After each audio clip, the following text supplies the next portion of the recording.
Tu n'as pas besoin d'un divorce ou de réclamer quoi que ce soit, a déclaré Laurent en fermant sa valise avec une arrogance définitive. Accepte-le, c'est tout, et tourne la page.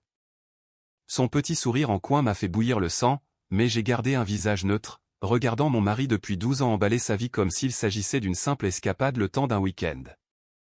Je m'appelle Juliette Beaumont, j'ai 35 ans, et à cet instant précis, je regardais mon mariage s'effondrer dans la chambre où nous avions autrefois fait tant de rêves, pendant que sa petite amie de 20 ans l'attendait dans une voiture garée devant chez nous.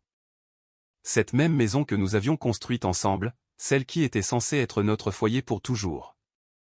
Alors, c'est tout, ai-je demandé, la voix bien plus assurée que je ne l'étais à l'intérieur.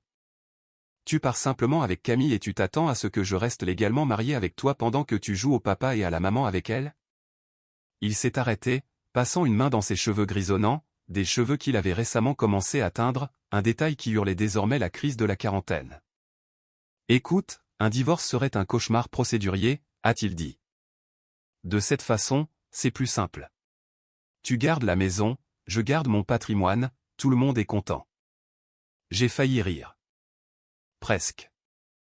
Tout le monde est content, ai-je répété, d'un ton à la fois doux et tranchant. C'est ce que tu te dis le soir pour réussir à t'endormir? Il m'a lancé ce regard, fatigué, irrité, impatient, celui que j'avais vu de plus en plus souvent au cours de l'année écoulée. Ne commence pas à essayer de me faire culpabiliser, Juliette. Nous savions tous les deux que ça arriverait. Ça ne va plus entre nous depuis longtemps. Bien sûr que ça n'allait plus, pas depuis ces soirées tardives au cabinet où Camille se trouvait justement être en stage, pas depuis les SMS secrets, le téléphone verrouillé par un code, et sa façon de critiquer tout ce que je faisais, de mon travail jusqu'aux vêtements que je portais. Tu as raison, ai-je répondu, nous surprenant tous les deux par le calme de ma voix. Ça n'allait plus, mais je pense que la pourriture s'est installée bien plus tôt que tu ne le réalises. Il n'a pas saisi l'allusion, trop occupé à regarder sa montre. Camille commençait probablement à s'impatienter. L'amour de jeunesse manque de patience. J'ai laissé assez d'euros sur le compte joint pour payer les factures, a-t-il ajouté, comme s'il s'agissait d'un cadeau d'adieu. Je gérais mes affaires depuis l'appartement de Camille. Pas de paperasse juridique, pas de drame. C'est équitable. Équitable? J'ai repensé au rendez-vous avec mon avocat, aux documents soigneusement rangés dans mon bureau à la maison, au plan que j'avais élaboré pendant qu'il était trop occupé à jouer les petits amis insouciants. Laurent m'avait toujours sous-estimé, pensant que je me contenterais des miettes qu'il daignerait me jeter. Un coup de klaxon a retenti dehors, la façon qu'avait Camille de le presser. Laurent a attrapé sa valise et s'est dirigé vers la porte, s'arrêtant juste assez longtemps pour dire « Ne rends pas les choses plus difficiles qu'elles ne doivent l'être, Juliette. C'est la meilleure solution. » Je l'ai suivi jusqu'à la porte d'entrée, où le reste de ses bagages l'attendait. Par la fenêtre, j'ai aperçu Camille dans son cabriolet rouge, impeccable, vérifiant son maquillage dans le rétroviseur, d'une insouciance dont seule la jeunesse est capable. « Tu sais quoi, Laurent ?» ai-je lancé pendant qu'il hissait ses sacs dans le coffre. « Tu as raison. C'est la meilleure solution. » Il s'est tourné vers moi, pris au dépourvu. « Vraiment ? » ?»« Vraiment. » J'ai souri. « Par vivre ta nouvelle vie. Ne t'inquiète pas pour moi. » Il a hésité, incertain. Ce n'était pas la scène qu'il avait répétée dans sa tête. Pas de larmes, pas de supplications, juste une soumission calme. « Bien, » a-t-il fini par lâcher. « Ravi de voir que tu te montres raisonnable. » Alors qu'il se glissait sur le siège passager, je lui ai crié « Oh, et Laurent, profite bien des 2 prochaines semaines. » Il a froncé les sourcils. « Qu'est-ce que ça veut dire ?» Je me suis contenté de sourire et de faire un signe de la main alors que la voiture de Camille démarrait, disparaissant au coin de notre rue calme de banlieue chic. À l'intérieur, je suis allé directement dans mon bureau et j'ai ouvert mon ordinateur portable. Il était temps d'agir. Il ignorait que j'étais préparé à cela. J'avais vu les signes, et pendant qu'il planifiait son nouveau départ, je rassemblais discrètement des preuves. Chaque mensonge, chaque transaction douteuse, chaque soirée tardive qui ne collait pas. J'ai attrapé mon téléphone et envoyé un simple SMS à mon avocat, il est parti. C'est l'heure de la phase 1. La réponse est arrivée instantanément, tout est prêt. Dépôt du dossier lundi matin. J'ai regardé autour de ma maison. L'atmosphère semblait déjà différente, plus légère. Laurent pensait m'avoir manipulé, qu'il pourrait conserver son patrimoine, sa réputation, et garder Camille sur le côté tout en me laissant discrètement enchaîner à son nom. Mais il avait oublié qui j'étais. Pendant 12 ans, j'avais tenu cette maison, géré nos finances, construit notre vie. Pendant qu'il courait après sa seconde jeunesse, je préparais sa sortie. J'ai pris une photo sur mon bureau, le jour de notre mariage. Nous étions jeunes, rayonnants, à l'époque où son sourire semblait encore sincère. Je l'ai retourné face contre le bois et l'ai glissé dans un tiroir. 2 semaines, ai-je murmuré, juste 2 semaines avant que tout ne bascule. Mon téléphone a vibré à nouveau. Un message de mon amie Céline, est-il vraiment parti? Oui, exactement comme nous le pensions. On dîne ensemble demain, j'ai des choses à te raconter. J'ai fermé mon ordinateur, me suis servi un verre de vin, et suis resté debout dans le silence. Laurent croyait être parti avec la part du lion, mais la vérité, c'est qu'il avait tout laissé derrière lui. J'ai levé mon verre à ce silence, à l'espace qu'il n'occupait plus. À nos nouveaux départs. Exactement 2 semaines après le départ de Laurent, mon téléphone a sonné au moment où je terminais mon café matinal. Son nom clignotait sur l'écran. J'ai décroché avec un calme mesuré. Comment ça, mes cartes sont refusées, a-t-il aboyé, sans même prendre la peine de dire bonjour. La panique pointait dans sa voix.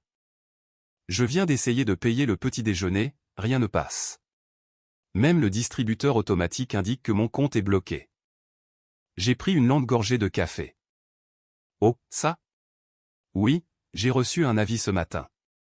La banque a repéré une activité suspecte et a gelé nos comptes joints. C'est la procédure standard, en fait. La procédure standard, a-t-il explosé. Règle ça, Juliette. Camille et moi avons réservé un brunch à « Je ne peux pas », ai-je répondu en le coupant. Apparemment, la banque a remarqué d'importants virements vers un compte au nom de Camille, des fonds que je n'ai absolument pas autorisés. Ils enquêtent sur une fraude potentielle. Un lourd silence s'est installé au bout du fil. Qu'est-ce que tu as fait, a-t-il demandé, la voix dépouillée de sa bravade habituelle. Moi. J'ai feint l'innocence. J'ai simplement signalé une utilisation non autorisée de nos comptes. J'ai cru que tu avais peut-être été victime d'une usurpation d'identité. Il est évident que tu n'utiliserais jamais l'argent du ménage pour financer ta liaison, n'est-ce pas? J'ai entendu la voix de Camille en fond sonore demandant ce qui n'allait pas, suivi par le bruit indubitable de la respiration haletante de Laurent. Tu as probablement remarqué que tes cartes de crédit sont également bloquées, ai-je continué avec désinvolture. Les sociétés de cartes bancaires prennent les signalements de fraude très au sérieux, elles sont très efficaces quand il s'agit de tout verrouiller.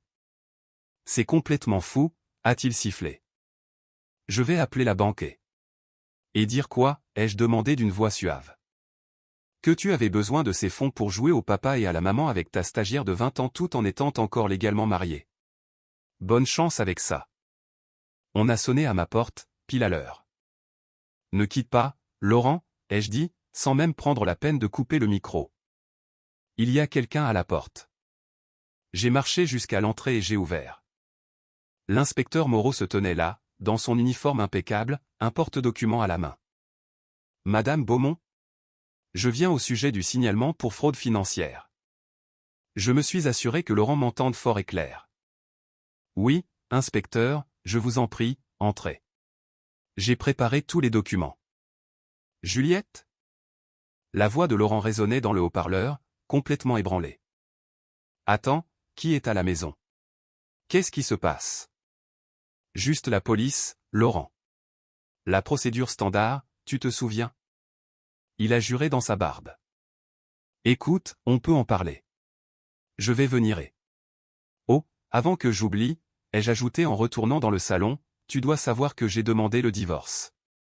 Ton avocat devrait déjà avoir reçu les papiers. Tout comme monsieur le maire. Le silence est devenu total à l'autre bout du fil. Monsieur le maire, le père de Camille, l'associé principal du cabinet de Laurent, l'homme qui venait tout juste de le promouvoir, et l'homme qui possédait désormais des copies de chaque virement bancaire, de chaque facture d'hôtel, de chaque dépense liée à Camille et facturée sur nos comptes. Tu n'as pas fait ça, a-t-il dit d'une voix rauque. C'est déjà fait. Les retraits sur notre crédit immobilier que tu as fait pour aider Camille à s'acheter sa voiture intéressent d'ailleurs particulièrement les autorités. L'inspecteur Moreau s'est assis pendant que je terminais l'appel. Nous avions déjà passé en revue les preuves la semaine dernière. Aujourd'hui, ce n'était qu'une simple formalité. Juliette, je t'en supplie, a balbutié Laurent, la voix tremblante. On peut arranger ça. Je signerai tout ce que tu voudras. Quelle générosité, ai-je rétorqué. Malheureusement, cela ne dépend plus de toi. L'enquête est déjà en cours. Oh, et tu devrais peut-être vérifier tes courriels. J'ai raccroché et me suis tourné vers l'inspecteur Moreau. On commence ? Il a hoché la tête, d'un calme professionnel, bien que j'aie surpris l'esquisse d'un sourire. Il en avait vu passer, des affaires de ce genre, et il appréciait sans doute de voir la justice suivre son cours. Pendant l'heure qui a suivi, nous avons tout examiné, les reçus de cadeaux, les virements non autorisés, les séjours à l'hôtel, la chronologie qui correspondait d'un peu trop près aux soirées tardives de Laurent au bureau. Tout était là, soigneusement répertorié. Mon téléphone n'arrêtait pas de vibrer. S'il te plaît, annule l'enquête. Je vais rentrer à la maison. On peut réparer ça. Le père de Camille est furieux. Je n'ai pas répondu. À l'heure du déjeuner, l'histoire avait déjà fait le tour de notre cercle d'amis. Céline m'a appelé, la voix pétillante d'excitation. Il faut que tu vois le chaos au cabinet de Laurent, a-t-elle jubilé. Le maire est fou de rage. Camille pleure dans le parking, hurlant que Laurent lui a menti en prétendant être séparé. C'est un véritable feuilleton télévisé. J'ai souri au-dessus de ma tasse de café. Quelle tragédie. Céline a éclaté de rire. Alors, tu vas vraiment porter plainte ? Ça dépend de Laurent, ai-je répondu. Les papiers du divorce détaillent ses options. Il signe et accepte mes conditions, ou je lance les poursuites pénales. Il a 24 heures. Un nouveau message est arrivé. Je vais signer. Tout ce que tu veux. Arrête ça. Je l'ai transféré à mon avocat, puis je me suis adossé dans le silence de ma maison. Ma maison, désormais mienne grâce à l'accord de divorce, ce fameux bien que Laurent avait tant essayé de protéger, et qui était maintenant totalement hors de sa portée. Il pensait pouvoir réécrire les règles, qu'il pourrait s'en tirer les mains propres, garder la maison, l'argent, et me conserver comme filet de sécurité juridique, pendant qu'il jouait au mari de rêve pour une autre. Ce qu'il avait oublié, c'est que j'avais toujours été celle qui maintenait notre monde en un seul morceau. Mon téléphone a vibré une dernière fois. Laurent a signé. Divorce finalisé dans 90 jours. Félicitations. C'était mon avocat. J'ai souri, effacé le numéro de Laurent et posé mon téléphone. Parfois, la vengeance n'a besoin ni de drame ni de destruction. Parfois, il s'agit simplement de montrer à quelqu'un qui vous êtes exactement devenu pendant qu'il était trop occupé à regarder ailleurs. 6 mois après que Laurent a signé les papiers du divorce, je me tenais dans ma nouvelle cuisine avec une tasse de café, en train de lire un courriel de mon avocat. Le divorce était officiellement prononcé depuis 3 mois, mais je voyais encore les répercussions de tout ce que Laurent avait fait. L'email disait, juste une petite mise à jour. Il a été demandé à Laurent de quitter le cabinet hier. Monsieur le maire ne voulait pas d'un associé manquant de jugement et d'éthique. J'ai fermé mon ordinateur portable en ressentant un mélange d'émotions. Pas de la joie à proprement parler, juste un sentiment de paix. La vie a le don de remettre les choses à leur place. Plus tard dans la matinée, mon amie Céline est passée avec une bouteille de champagne et un grand sourire. « Tu as entendu la nouvelle ?» a-t-elle demandé en s'asseyant sur mon nouveau canapé, le premier meuble que j'avais acheté après avoir refait la décoration. Camille est fiancée. Déjà ? J'ai haussé un sourcil. Avec quelqu'un de son âge, a précisé Céline en ouvrant le champagne. Elle dit qu'elle veut quelqu'un de plus mature sur le plan émotionnel. Ce sont ses propres mots. Nous avons éclaté de rire. Laurent avait balayé 12 ans de mariage pour une relation qui n'avait même pas tenu 2 mois. Et pour Laurent, ai-je demandé. Aux dernières nouvelles, il vit chez son frère. Il cherche encore du travail. Ce n'est pas évident quand votre dernier patron refuse de vous recommander. J'ai hoché la tête en pensant à quel point Laurent avait toujours été sûr de lui et de sa carrière. Il n'aurait jamais cru que tout pourrait s'effondrer aussi vite. « Est-ce que tu as des regrets ?» a demandé Céline. J'ai marqué une pause. pas d'avoir dénoncé sa fraude ni d'avoir mis fin au mariage. Parfois, j'étais simplement triste de voir que quelqu'un que j'avais aimé ait pu changer à ce point. Ou peut-être, a dit Céline doucement, qu'il a toujours été comme ça et que tu ne le voyais tout simplement pas. Elle avait peut-être raison. Il y avait des signes. Ses petites piques, sa façon d'ignorer mes réussites, son besoin viscéral d'être admiré en permanence. Mais j'avais été trop loyal pour y voir clair. Mon téléphone a vibré. Un SMS de ma voisine Sylvie. Tu ne croiras jamais qui vient de passer en voiture devant chez toi. Je pouvais deviner. Laurent. C'était la 3e fois cette semaine. Devais-je m'inquiéter? Non, ai-je répondu. Il est juste en train de réaliser ce qu'il a perdu. Cet après-midi-là, je me suis promené dans ma maison. Ma maison, maintenant. Chaque pièce avait été redécorée à mon goût. Les meubles sombres et massifs que Laurent affectionnait avaient disparu. Je les avais remplacés par des pièces claires et aérées qui m'apportaient un sentiment de calme et de liberté. Son ancien bureau? Je l'avais transformé en salle de yoga. Un espace paisible pour me détendre et guérir. Les murs qui exposaient autrefois ses trophées professionnels accueillaient désormais des œuvres d'art achetées au fil de mes voyages. Une chose que j'avais toujours voulu faire sans jamais oser, pour ne pas le froisser. On a sonné à la porte et l'espace d'un instant, je me suis figé.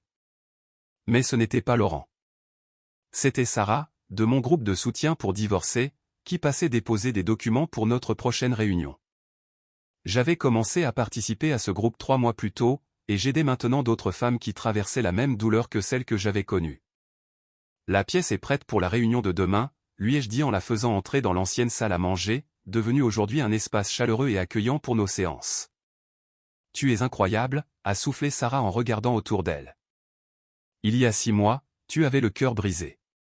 Aujourd'hui, tu aides les autres et tu t'en sors si bien. J'ai souri en me remémorant ces premiers jours de souffrance. Parfois, les moments les plus difficiles de la vie nous aident à trouver notre véritable force. Ce soir-là, j'étais assise sur la véranda à regarder le coucher du soleil quand un autre email de mon avocat est tombé. Laurent avait essayé d'annuler les conditions du divorce, affirmant que je l'avais contraint à signer. Le juge avait refusé. J'ai archivé l'email sans y répondre. Les tentatives de Laurent pour manipuler l'histoire n'avaient plus aucune importance. Il avait voulu me garder légalement lié à lui tout en menant une double vie. Mais finalement, ce sont ses propres choix qui m'avaient libéré. Puis mon téléphone a vibré à nouveau. Un message d'un numéro inconnu. Laurent. Tu me manques. J'ai fait une erreur. On peut parler? J'ai effacé le message et bloqué le numéro. Il y a des histoires qu'il vaut mieux laisser dans le passé. Je regardais le jardin où les fleurs printanières commençaient à éclore. Je me sentais en paix. La femme que Laurent avait abandonnée n'existait plus. À sa place se tenait quelqu'un de plus fort. Quelqu'un qui avait grandi, guéri et reconstruit une toute nouvelle vie à partir de zéro. J'ai ouvert mon journal intime et j'ai écrit mes derniers mots au sujet de Laurent, merci de m'avoir sous-estimé. Tu m'as aidé à comprendre que je ne devrais plus jamais me sous-estimer moi-même. Le lendemain apporterait de nouvelles aventures, de nouveaux objectifs, et peut-être même un nouvel amour. Mais ce soir, je restais assise dans le silence de ma nouvelle vie, le sourire aux lèvres. Le soleil s'est couché sur une autre magnifique journée, et je n'ai pas regardé en arrière.